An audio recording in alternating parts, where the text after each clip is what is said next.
Je pense que nous, peut-être qu'on vit dans un îlot particulièrement différent, parce que bien sûr les maladies infectieuses sont des maladies d'écosystème, mais on ne trouve pas une catastrophe qui justifie des mesures dignes d'une catastrophe atomique.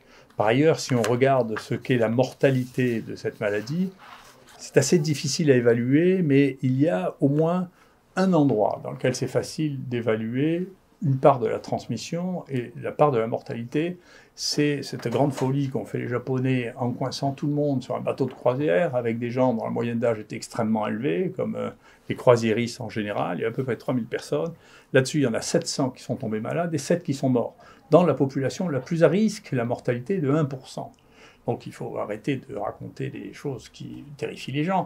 Bien entendu, si vous ne testez que les gens en réanimation et vous dites à tous les gens qui sont un peu malades de rester chez eux, vous aurez une vision de la gravité de la maladie qui n'aura rien à voir avec la gravité de la maladie.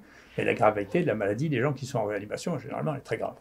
Donc moi, je ne vois pas de signaux de mortalité qui soient spécifiquement redoutables. Je ne vois pas. Je ne vois pas de modification de la mortalité générale dans le pays. Et je continue à penser qu'il faut garder raison et que donc il faut faire comme pour les maladies infectieuses en général, du diagnostic.